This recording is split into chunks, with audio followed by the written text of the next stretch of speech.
আসসালামু আলাইকুম। আমাদের 42 প্রজেক্ট অলমোস্ট রেডি। প্রায় আমরা এই মাসের মধ্যে রেডি করে ফেলবো। তো এটা হচ্ছে আমাদের মেন গেট। এই মেন গেটের যে পাল্লাটা, এটা হচ্ছে আমাদের মেহগনি কাঠের বয়েল করা এবং সিজনিং করা। বয়েল করা সিজনিং করা হলে হয় কি যে এতে বাঁকা কিংবা এটা প্রশস্ত বৃদ্ধি হওয়ার কোনো ইয়া থাকে না পরবর্তীতে। আর এই দরজার সাথে আমরা একটা খুব সুন্দর স্মার্ট একটা লক দিয়েছি। লকের সাথে আমরা যে কবজাটা দিয়েছি এটা হচ্ছে 4 mm একটা কবজা, যাতে অনেক দিন টেকসই হবে পাল্লাটা।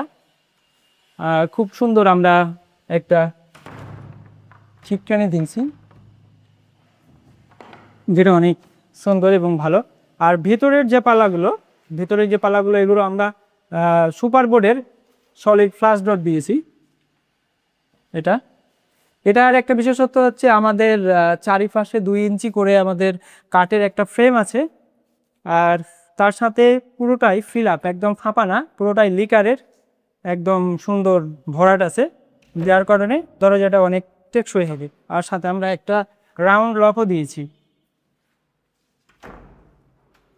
এবার আমরা আরও একটা জিনিস দেখাই যে আমাদের এই যে গ্লাসটা, এটা হচ্ছে আমাদের সিলভার কালারের 4 ইঞ্চি এলটি স্ট্যান্ডার্ড সাইজ।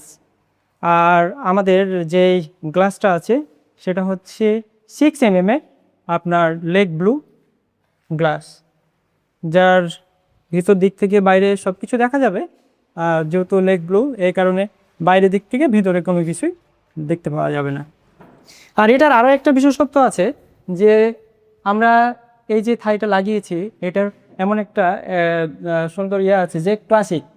এই ক্লাসিকের কারণে অতিরিক্ত ঝড়ে বাতাসে এই গ্লাসটা কোনোভাবেই এটা শব্দ করবে না, এদিক ওদিক যাবে না। এখানে আমাদের একটা এক্সট্রা চ্যানেল দেওয়া আছে, এখানে আবার সুন্দর করে একটা হুইল দেওয়া আছে, যার কারণে এটা ক্লাসিক। এই ক্লাসিকের কারণে এই হাই গ্লাসটা সুন্দরভাবে লাগিয়ে দিলে কোনো ক্রমে বাতাসে আর নড়ানড়ি করবে না।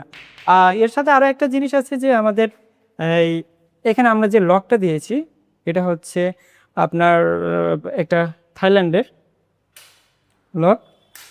এটা অনেক সুন্দর, এগুলো অনেক টেকসই এবং স্থায়ী। আমাদের আরও একটা ইউনিটে আমাদের পেইন্টের কাজ চলছে এখন। পুটিং লাগানোর কাজ চলছে। তার আগে কিছু কাজ আছে যেটা আমি একটু বলি।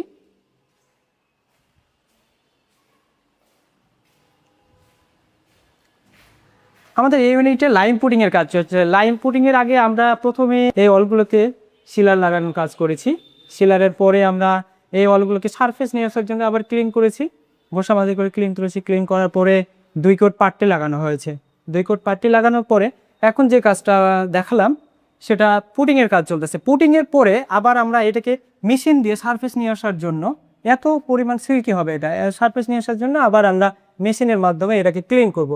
ক্লিন করার পরে ফাইনাল আমাদের প্লাস্টিক পেইন্টের যে আমরা এটাতে হোয়াইট প্লাস্টিক পেইন্ট করছি, তো হোয়াইট প্লাস্টিক পেইন্টটা দিব। এগুলো আমরা সবই বার্জারের করছি, খুব সুন্দর এবং অনেক সিল্কি আর অনেক টেকসই।